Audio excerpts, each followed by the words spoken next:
me interesa y me interpela la ética profesional, también la ética científica y adicionalmente la ética en la formación profesional. Particularmente porque el tema en el que yo trabajo, que son, yo hago investigación, no hago intervención, hago investigación y formación, es para trabajar con una población que es particularmente difícil. Y además que de ser particularmente difícil, al ser menor de edad, yo trabajo con adolescentes infractores de ley, tiene regulaciones especiales en términos legales que hacen que el acceso tanto a investigar su realidad como a trabajar o intervenir con ellos sea más difícil.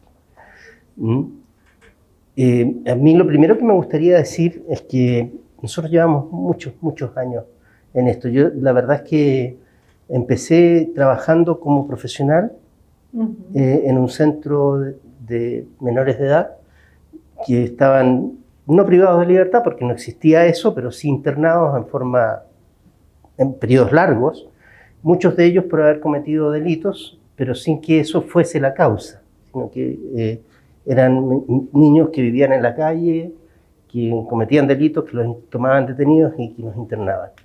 Yo estoy hablando antes de los 90, hace mucho tiempo. La frustración para poder hacer algo con esa población era tan grande que cuando entré a trabajar a la universidad empezamos a trabajar en investigación para poder saber efectivamente cuáles eran las mejores estrategias de intervención. Había poco conocimiento, el conocimiento es reciente en esta área, a nivel internacional. La investigación ha sido muy prolífica en la última década, pero anteriormente eran pincelazos. Y eso hace que la formación profesional, no solo en mi país, no solo en Chile, sino que en todas partes, la formación de pregrado no contenga un acento específico para el trabajo con adolescentes que se inician en lo delictivo y persisten después en lo delictivo. No se sabe qué hacer con ellos. Tampoco teníamos instrumentos para evaluar, no hay modelos probados que den resultados. No es que se tenga que hacer terapias individuales, son terapias multimodales, terapias entre comillas, tratamientos multimodales en contexto. Y eso ha hecho que muchas veces los profesionales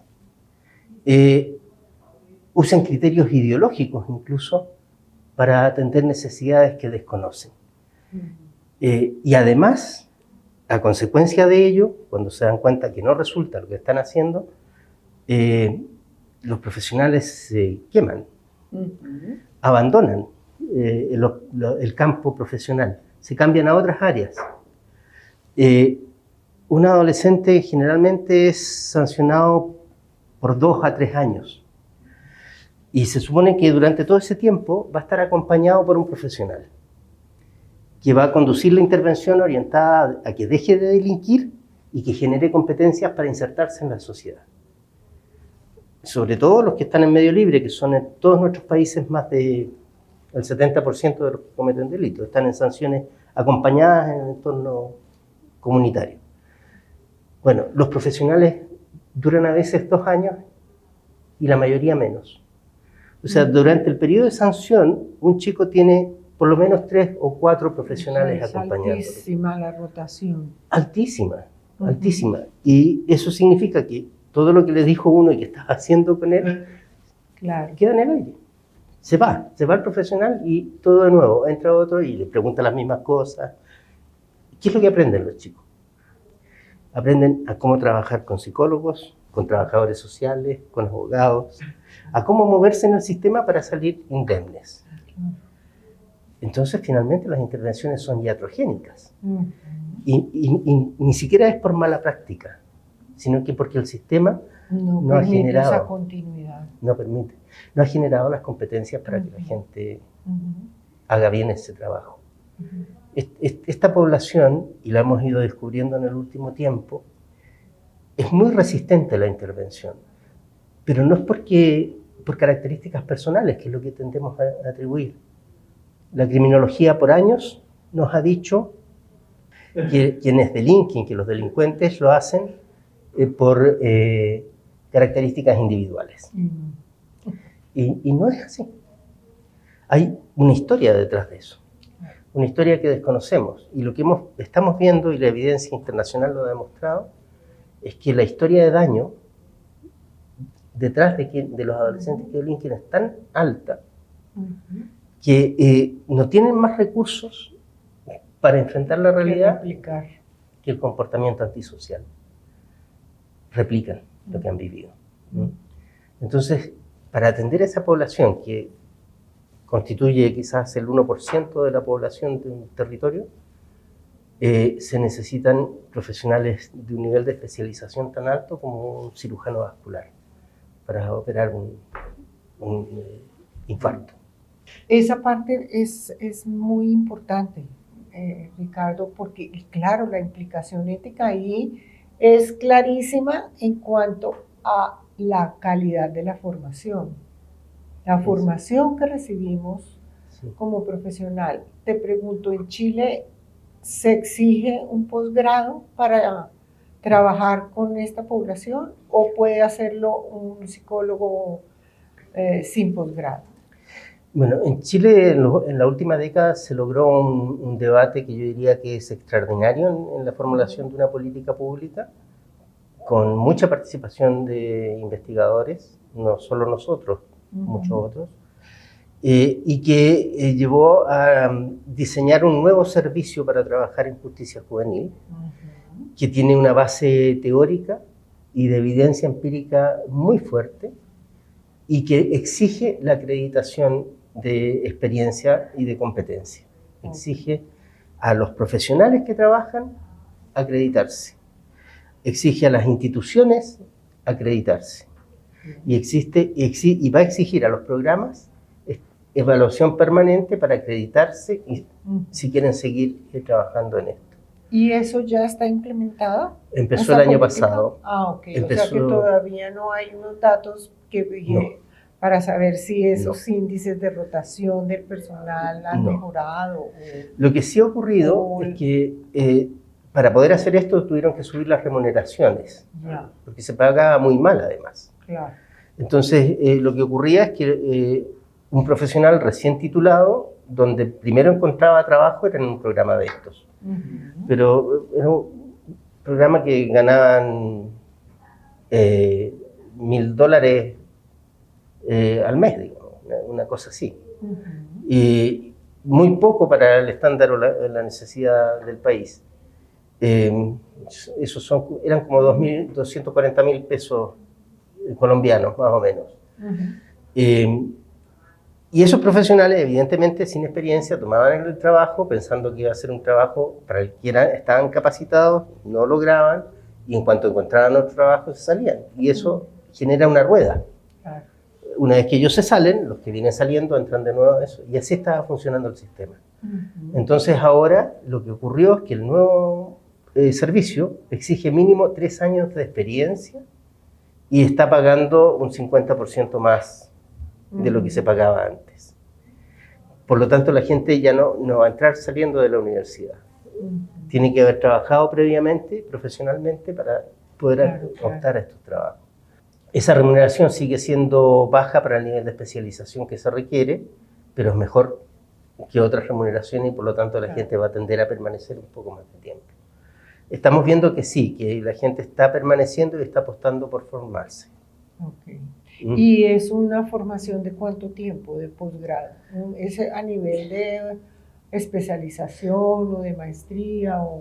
En este momento la oferta en Chile es fundamentalmente de maestría. El problema de esa oferta es que no entrena competencias, sino que desarrolla habilidades académicas. O son programas que transmiten conocimientos, pero no es la formación directa, supervisada en la intervención. No hay información, o sea, no hay supervisión, por ejemplo, de las prácticas de intervención. Exactamente. Nosotros, en el modelo de investigación que desarrollamos, que era un modelo de investigación-acción participante, teníamos instituciones asociadas, que eran las instituciones que trabajaban en intervención directa. Y para poder desarrollar la investigación, nosotros no tomábamos los datos con los adolescentes, por cuestiones éticas precisamente, sino que eran los profesionales que trabajaban con ellos los que los evaluaban. Entonces nosotros teníamos que enseñarles a evaluar y supervisarlos. Ese proceso en la primera vuelta duró 3 años de formación. Y logramos saber qué es lo que necesitaban los profesionales. En un segundo proyecto hicimos otra formación de 2 años, más especializada, y ajustamos ese diseño. Y después de eso, con esa experiencia y evaluado ese programa, le propusimos a la universidad crear una especialidad. Y obviamente hubo resistencia, porque no era una especialidad dentro de un área conocida, además es interdisciplinaria, porque no sé cómo será acá, pero en Chile más o menos el 60% de quienes intervienen con esta población son trabajadores sociales. Sí. El 30% psicólogos y el 10% otras profesiones. ¿Cómo cuáles, por ejemplo? Hay profesores, hay sociólogos, hay antropólogos, hay hasta ingenieros, pero hay algunos abogados, diversa gente que tiene sensibilidad particular y ha estado en esto por algún tiempo. Así que la formación tiene que ser para quienes tienen una formación de trabajador social y de psicólogo, que son bastante distintas. Y hemos logrado tener buenos resultados con ambos. La universidad aceptó esto y en marzo del próximo año parte la primera corte de formación y parte justo cuando este nuevo servicio se implementa a nivel nacional. Porque se implementó el año pasado en el norte del país, este año en el sur, y le toca a Santiago, que es la zona central, que es el gran problema a partir de enero. Si pudieras como establecer cuáles serían esos principios que entran en juego en estas situaciones que pueden resultar dilemáticas éticamente hablando, de trabajo con esta situación, con esta población que tú decías es población difícil, resistente a aceptar como intervención psicológica o social de algún tipo. ¿Has identificado unos dilemas concretos ahí? Muchos. Yo te podría decir hace más o menos 20 años atrás, teníamos un proyecto de colaboración con Canadá, que ellos tienen un trabajo de mucha calidad con esta población, que partió en los años 90. Y organizamos un congreso nacional en el sur de nuestro país sobre prácticas de intervención con adolescentes. Y vinieron distintos equipos de distintas partes del país. Y así hicieron su presentación donde decían cómo hacían el trabajo, porque ahí cada organización definía lo que hacía. Algunos hacían talleres artísticos, otros les hacían karate, muchas cosas distintas, porque tenían que hacer actividades para tener a los chicos dentro de los programas en la suficiente cantidad de horas que la norma técnica les pedía. Y uno de esos equipos, cuando presenta, nos dice que ellos, cuando los chicos les contaban que seguían cometiendo delitos, les preguntaban dónde cometían los delitos. Y cuando les decían que lo hacían en los sectores pudientes de la ciudad, ellos les decían que no había problema. Porque un ladrón que le roba al ladrón tiene 100 años de perdón. Robin Hood. Y eso en un congreso. O sea, esa era la lógica con que operaba ese equipo en ese momento. Obviamente generó mucho debate, ¿no? Pero era totalmente comprensible. Ellos no iban a denunciar esos delitos. Se enteraban y no los denunciaban porque ese chico merecía hacer eso. Ese problema ya no lo tenemos. Eso ya cambió. Ya la gente sabe que eso no le hace bien a los chicos tampoco, que una intervención de ese tipo no va a favorecer una mejor inclusión social posterior. Pero en términos éticos, cuando uno enfrenta ese discurso en un equipo, se cuestiona todo, ¿no? O sea, ¿cuál es el fundamento de la acción? Nosotros hemos estado en contacto con equipos que aquí han estado desarrollando los instrumentos para evaluar a los adolescentes. Y ya sabemos que el ICBF va a implementar una metodología también de carácter nacional para evaluar los riesgos, y es el primer paso. Y una vez que la gente empiece a usar esos instrumentos, todos estos discursos centrados a veces en la religión o centrados otras veces en la familia, empiezan a subordinarse a la necesidad de cambiar conductas concretas, que son las que sostienen el comportamiento delictivo, o la asociación a pandillas, o el tráfico de drogas, o el consumo. Es un paso inicial. Este es un problema que tendemos a pensar que es individual, pero en realidad es social. Es social. Y es la comprensión la que no tenemos. De ahí la importancia de hacer más énfasis en lo que hemos llamado los determinantes sociales. Exacto. Ahora, obviamente supongo que este instrumento o instrumentos de los que tú hablas tienen que tener una validación social o ecológica Sí. en cada contexto. Claro. Nosotros en Chile desarrollamos un instrumento que ahora también forma parte de la política pública y que se va a aplicar en todo el país. Y aquí este equipo, Luis Quiroga, Adriana Espinosa, desarrollaron otro que se llama el GIRA. Y lo validaron. Desarrollaron todo el proceso de evaluación psicométrica para poder demostrar la capacidad predictiva que tiene de la reincidencia delictiva. Y ya entiendo yo que el ICBF lo incorporó en la norma técnica y va a empezar el proceso de formación para que se empiece a usar. Ese es el primer paso en esto, ¿no? Poder observar que hay ámbitos de la vida del chico que deben ser modificados para que cambie su conducta. El contexto. Muy bien. Esa parte es clave. Yo participé en una investigación hace muchos años, a finales de los 90, precisamente de factores de riesgo de conducta agresiva y violenta en niños y jóvenes. Queríamos que fuera para Colombia, solamente se pudo hacer en Bogotá por cuestiones de financiación, de limitación pero lo